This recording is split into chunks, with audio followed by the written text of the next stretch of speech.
성경 말씀 보고 설교 듣겠습니다. 하나님의 말씀 마태복음 7장 11절 12절 하나님의 말씀 함께 한 목소리로 받들어 읽겠습니다. 시작. 너희가 악한 자라도 좋은 것으로 자식에게 줄 알거든 하물며 하늘에 계신 너희 아버지께서 구하는 자에게 좋은 것으로 주시지 않겠느냐. 그러므로 무엇이든지 남에게 대접을 받고자 하는 대로 너희도 남을 대접하라. 이것이 율법이요 선지자니라. 아멘. 할렐루야. 하나님의 은혜와 사랑과 축복이 이곳에 함께 예배하시는 우리 모든 권속들 가운데 함께 있으시기를 예수님의 이름으로 간절히 축복드립니다. 오늘 본문은 사실은 산상수훈, 예수님께서 직접 설교하신 내용의 일부분입니다. 이제 이 본문이 속한 단락은 7절부터 12절까지인데 오늘 읽지는 않았지만 7절부터 12절까지를 우리가 염두하면서 말씀을 들을 것입니다. 7절부터 12절까지가 한 단락이고 7절부터 11절까지가 하나의 주제, 그리고 12절이 또 하나의 주제. 그래서 두 가지 주제가 12절 초반부에 있는 그러므로 라는 접속사를 통해서 유기적으로 하나로 묶여있는 그런 구조를 가지고 있습니다. 그래서 두 주제를 다루고 있지만 이 두 주제가 결국은 서로 뗄래야 뗄 수 없는 그런 관계에 있는 내용들이라는 것이죠. 그래서 학자들도 두 가지 주제가 이곳에 있지만 이 두 가지 주제가 결국은 하나로 연결되어 있다는 것을 지지하고 있습니다. 12절 말씀에 보면 기독교에서 가장 유명한 말씀이 적혀 있습니다.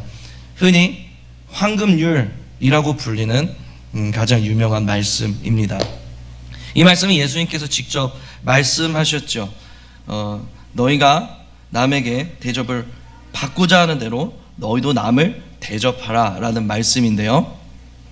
이 말씀은 사실 우리의 어떤 보편적인 그런 이 성향을 통해서도 성품을 통해서도 이해가 되는 말씀이에요. 사실은 그렇죠? 우리가 좋아하는 식당은 다른 사람도 다 좋아해요. 그래서 웨이팅 리스트가 굉장히 깁니다. 내가 가기 싫은 식당은 다른 사람도 싫어해요. 그래서 그 식당은 줄이 별로 없어요. 그러니까 내가 좋아하는 걸 다른 사람들도 좋아할 가능성이 큰 거죠. 사람들은 다 비슷해요. 그래서 저거 내 것 찜뽕 했는데 이미 다른 사람들도 그거를 다 찜해 놓은 이런 비극을 맞이하기도 하죠. 그래서 사람들의 어떤 본성적인 성품 안에는 좋아하는 걸 다른 사람들도 다 좋아하는 거예요. 싫어하는 걸 다른 사람도 다 싫어해요. 그래서 다른 사람이 싫어하는 거 하지 말고 다른 사람이 좋아하는 거 다른 사람에게 해라. 내가 좋은 거 남에게 주고 남이 싫어하는 거 남에게 하지 말아라. 이런 어떤 이 보편적인 사고로 우리가 이해를 할 수도 있겠습니다. 그런데 오늘 본문의 이 황금률은 그런 이제 우리 보편적인 이런 이성적인 생각으로만 이해가 되는 부분은 아니죠. 그거를 뛰어넘는 하나님의 말씀인 줄 믿습니다. 그래서 성경적으로 오늘 본문 말씀에 의하면 이것이 율법이요 선지자다라고 말씀하셨어요. 어마무시한 거죠. 예수님이 직접 말씀하셨어요. 신약에서. 근데 직접 말씀하시길 뭐라고 말씀하시냐면 이것은 율법이요 선지자다. 무슨 말이에요? 구약 성경을 표현할 때 쓰는 표현이 율법이요 선지자다. 이런 표현이거든요. 그러니까 이 황금률이라는 말씀은 구약과 신약을 꿰뚫는 아주 이 중심이 되는 그런 말씀 구절이라는 그런 설명인 것입니다. 그래서 이 황금률은 그냥 우리가 나 싫은 거 남한테도 하지 말고 나 좋은 거 남한테 좀 줘라, 이런 어떤 보편적인 생각을 뛰어넘어서 더 분명한 의미가 있는 거죠. 성경적인. 그래서 신약과 구약을 꿰뚫는 이 말씀은 우리에게 무엇을 도전하고 있는가를 오늘 우리가 살펴보려고 합니다. 기독교인들이라고 할지라도요, 우리가 이 상황과 그리고 이 이제 환경에 따라서, 경우에 따라서 우리가 이 말씀이 아니라 내가 가진 이 권리가 더 중요해질 때가 있어요. 예를 들어서 내가 돈을 내면 더 그렇죠. 내가 돈을 내고 식당에 들어갔는데 식당 종업원이 마음에 안 들어요. 이게 친절하지가 않아요. 그러면 이제 내 권리를 먼저 생각하게 되죠. 때로는 뭐 내가 이 을의 입장에 있다가 부하 직원으로 있다가 내가 승진을 해서 직급이 올라가서 이제 나도 명령을 내리는 그런 이제 자리에 올라갔어요. 그러면 그 상황에 따라서 나도 내 권리를 생각하게 되죠. 그러니까 우리가 가지고 있는 상황과 여건에 따라서 우리의 어떤 기준, 가치 기준들이 달라지는 것입니다. 어쩌면 그거 당연할 수 있어요. 내가 돈을 냈기 때문에 그 돈에 합당한 대우를 받는 거, 내가 직급이 좀 올라갔기 때문에 그 직급에 맞는 대우를 받는 거, 그거 당연한 것일 수 있습니다. 그런데 성경적 가치라는 것은 주님이 직접 말씀하셨고 이건 율법이고 선지자다라고, 이건 신구약을 관통하는 변하지 않는 진리다라고 말씀하셨을 때는 여러분, 이것이 우리에겐 어떻게 받아들여져야 하는 것이냐면, 상황이 바뀌어도 경우가 바뀌어도 우리는 변하지 말아야 된다라는 것을 의미하는 거예요. 그래서 이 황금률은 세상 사람들은 상황에 따라서 다르게 볼 수 있겠지만, 우리는 상황이 변한다 할지라도, 경우가 달라진다 할지라도 이 말씀 그대로 우리가 바라봐야 한다는 거죠. 이 말씀을 가지고 그대로 우리가 어떤 상황이든 어떤 경우에든 가지고 살아야 하는 모습이 필요하다라는 것입니다. 그러니까 세상 사람들은 남의 유익을 구할 때 뭐 속사정이 있겠죠. 예를 들어서 인사고과에 반영이 된다든지, 아니면 다른 사람의 평판이 중요하다든지, 아니면 어떤 내가 이 사람을 접대함으로써 얻게 될 어떤 유익들이 있다든지, 내가 나 자신을 낮춰서 자기를 부인하고 다른 사람의 유익을 구할 때는 거기에 걸맞는 어떤 이유들이 있더라는 거죠. 그런데 하나님의 사람들은 그렇지가 않다라는 거예요. 어떤 상황이든 어떤 경우에 있어서든 변하지 않고 그 어떤 상황에서든지 하나님을 사랑하고 자기를 부인하고 다른 사람, 다른 이웃들에게 그 사랑의 통로가 되어주는 그런 삶을 살더라는 거죠. 그래서 여러분, 우리가 이런 이 황금률이라는 이 12절 말씀 한 가지만 보면요, 이게 잘 이해가 되질 않습니다. 왜냐하면 이 도덕적인 규범으로 다가오기 때문에 그래요. 그냥 도덕적인 규범으로 다가오니까 이게 잘 와닿지가 않고 이해가 잘 되지 않습니다. 예를 들어서 제가 미국에 왔을 때 참 당황했던 것 중 하나는 무엇이냐면 문화의 다름이었어요. 특별히 식사 문화가 참 달라요. 제가 광야 시절에 알바를 많이 했는데, 그때 같이 일하는 이 미국 사람들하고 식사를 하면은 어떤 게 달랐냐면, 처음에 놀란 게, 우리 한국 사람들은 이게 주문을 해서 시키면 서로의 음식을 탐하잖아요. 그래서 서로 내 거 좀 주고 남의 거 뺏어온단 말이에요. 그래서 막 다양하게 먹자, 버라이어티하게 좀 먹자, 이런 인식이 있는데, 미국 사람들은 그게 아니더라고요. 그래서 그냥 내가 좋은 거 내가 시킨 거고, 네가 좋은 거 네가 시킨 거다. 그래서 남의 걸 절대 탐하지 않더라고요. 근데 이제 한국 사람 문화에서는 이게 쉐어가 안 되면은 약간 서운한 게 있어요.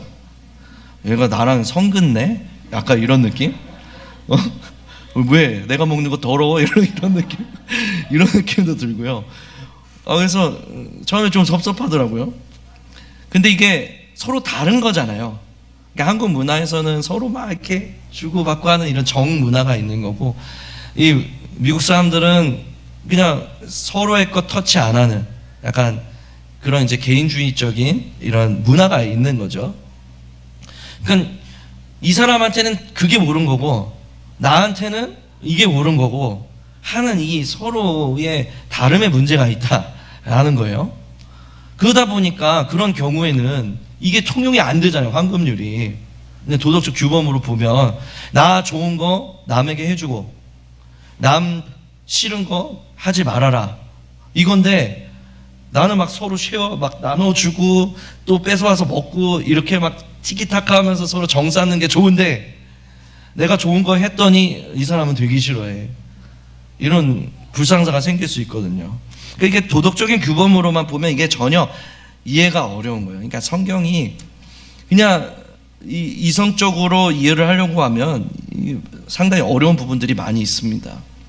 그래서 이 12절을 우리가 성경적으로 이해를 하려면 7절부터 11절 이 한 단락에 있는 문맥들을 다 고려하는 게 참 중요한 거죠.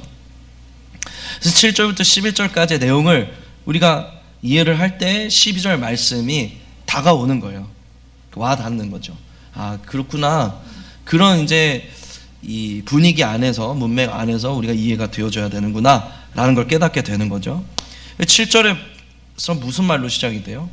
구하라, 두드리라, 찾으라, 이 말씀으로 시작이 돼요. 근데 이게 우리 신앙생활에서 당연한 거잖아요. 그렇지 않아요? 문제가 있으면 주님께 구하고 두드리고 찾아야겠죠. 근데 이 당연한 걸 못하는 사람들이 얼마나 많은지 몰라요. 그래서 문제가 생기면 구하고 두드리고 찾아야 되는데 그냥 주저앉아서 엉엉 울고 있는 사람들이 있어요. 그게 아니라 주저앉아서 울지 말고 제발 와서 구하고 두드리고 찾아라 좀 말씀하시는데, 단지 구하고 두드리고 찾는 게 중요한 게 아니라 그 중간에 징검다리 역할을 하는 또 다른 말씀이 있어요. 그렇죠? 그래서 7절에는 구하고 찾아내고 두드리라 하는데 이제 9절부터 11절까지는 그 말씀에 대한 근거가 나와요. 이 말씀에 대한 근거가 이 앞에 구하고 두드리고 찾는 것과 그리고 뒤에 결론부를 이어주는 그 근거가 되죠. 그 근거가 무엇입니까? 너희 중에 누가 아들이 떡을 달라 하는데 돌을 주며 생선을 달라 하는데 뱀을 줄 사람이 있겠느냐? 너희가 악한 자라도 좋은 것을 자식에게 줄 알거든 하물며 하늘에 계신 너희 아버지께서 구하는 자에게 좋은 것으로 주시지 않겠느냐? 무슨 말이에요? 그냥 단지 구하고 두드리고 찾는 게 중요한 게 아니라 이 아버지의 마음을 아는 게 중요하다는 거예요. 그래서 여러분, 구하고 두드리고 찾다가 실망한 사람들이 있습니다. 왜 그럴까요? 구하고 두드리고 찾았는데 난 진심으로 막 정말 절실하게 찾았는데 하나님이 안 주셨어. 그래서 낙심을 해요. 왜 그럴까요? 이 11절 말씀이 없어서 그래요. 하나님과의 신뢰 관계가 없는 거예요. 그분이 내 아버지시고 그분은 내게 좋은 것을 주시는 분이시다 라는 이 관계에 대한 이해가 없이 그냥 내가 원하는 것을 주는 어떤 램프의 지니와 같이 하나님을 이해하기 때문에 그런 어떤 맥락에서 구하고 두드리고 찾았기 때문에 안 주시면 낙심이 되고 실망이 되는 거죠. 그래서 그냥 단지 구하고 두드리고 찾는 게 중요한 게 아니라 먼저 이 근거의 말씀, 하나님과의 이 신뢰의 관계가 우선이더라는 거예요. 그래서 아버지가 생각하는 그런 좋은 것이 있을 수 있죠. 내가 생각하는 좋은 것이 있을 수 있고 아버지가 생각하는 좋은 것이 다를 수 있다는 거예요. 그래서 예수님도 성경에 보면 땀이 피가 되도록 주님께 구했어요. 이 잔을 내게서 옮겨주시옵소서. 근데 하나님이 그 간절한 기도를 들어주시지 않았어요. 근데 하나님께 예수님이 삐지지 않았습니다. 낙심하지 않았습니다. 왜냐하면 하나님 아버지와 예수님 사이에는 신뢰 관계가 있기 때문에 그래요. 내가 원하는 것을 구했을지라도 하나님 그것을 거절하시고 안 들어주셨을지라도 내 하나님은 내가 구한 것보다 더 좋은 걸 주시는 분이다 라는 그런 신뢰 관계. 누가복음 11장 13절에서 그 병행 구절인데 거기서는 이 좋은 것이 무엇인지 아주 분명하게 우리에게 그 정체를 밝히고 있습니다. 그것이 바로 성령이라고 말을 해요. 우리가 무엇을 구하든지 간에 주님은 좋은 것을 주신다. 그 좋은 게 뭐냐면 자기 자신을 주시는 거예요. 하나님 아버지와의 관계를 주시는 거예요. 그래서 우리가 구하고 두드리고 찾는데 정말 하나님 원하신 그림은 무엇이냐면 우리가 그 구하고 두드리고 찾는 일을 통해서 하나님 아버지, 그 좋으신 성령님을 우리가 만나고 이해하고 경험케 되는 거예요. 주님은 우리가 원하는 것 주시는 게 중요한 게 아니라 그 과정을 통해서 하나님 아버지와 우리가 그 신뢰 관계를 회복하기를 원하시는 거죠. 그게 없으면, 그런 이해가 없으면 우리가 구하고 두드리고 찾는 모든 것이 의미가 없어질 거예요. 그게 무슨 의미가 있겠어요? 세상에 다른 우상들도 다 그거 합니다. 비나이다 비나이다 하면서 자기가 원하는 걸 얻어내는 구조가 바로 세상 우상 구조죠. 기독교는 달라요. 하나님께 나를 드리는 거예요. 하나님과 깊은 사랑의 교제 안에서 내가 하나님께 드려지고 그분이 내 안에서 살아나시는 그 아름다운 동행, 그 아름다운 신비를 경험하는 것이 바로 기독교의 핵심인 줄 믿습니다. 베드로전서 1장 7절 말씀에서는 우리의 믿음이 없어질 금보다 훨씬 귀하다고 말을 해요. 그러니까 주님, 성경이 우리에게 가지고 있는 가치관은 우리가 생각하는 것과 너무 다른 거죠. 그래서 우리의 삶 가운데 이런 그 영적인 구도가 그려져 있지 않으면 우리가 구하는 것도, 우리가 찾는 것도, 우리가 두드리는 것도, 그리고 남의 유익을 구하는 것조차도 이게 아무런 유익이 없는 율법적이고 도덕적인 규범에 그치게 된다는 겁니다. 그래서 이 중간에 11절이라는 이 근거의 말씀이 앞을 해석해주고 뒤를 또한 뒷받침해주는 말씀이 되어주는 거죠. 그래서 이런 맥락에서 12절이 이해가 되어야 되는 거예요. 마치 우리가 구해서 얻어내기 위함이 아니라, 그리고 남을 대접해서 내 유익을 얻고자 함이 아니라 내 아버지가 계시고 그 아버지는 내게 좋은 것을 주시는 분이시고 내가 생각한 것과 다를지라도 그분이 내게 주시는 것은 너무나 좋은 것이다라는 그런 신뢰 관계 안에서 우리가 이 말씀들이 이해가 되어져야 한다라는 것입니다. 그래서 여러분, 우리가 그분과의 신뢰 관계가 있을 때 우리는 비로소 자기를 부인할 수가 있습니다. 우리가 자기를 기꺼이 내던질 수 있는 이유는 그분과의 신뢰 관계가 있기 때문인 거죠. 자기를 버려야 우리가 그분의 막힘없는 통로가 되어서 그분이 우리를 통해서 영광 받으시려고 준비하신 일들이 이루어집니다. 하나님과 신뢰 관계를 쌓았던 아브라함은 자기의 삶이 전부였습니다. 그런데 주님과 신뢰 관계를 쌓아가는 그 여정 가운데서 무엇이 되었습니까? 열국의 아비가 되었습니다. 세계의 아버지가 되었습니다. 나의 작은 세계가 하나님 수준으로 넓어진 거예요. 저와 여러분들의 시선이 이 땅의 것, 나의 삶에만 붙잡혀 있다면 뭔가 문제가 생긴 거예요. 아버지와의 신뢰 관계가 무언가 문제가 생긴 거예요.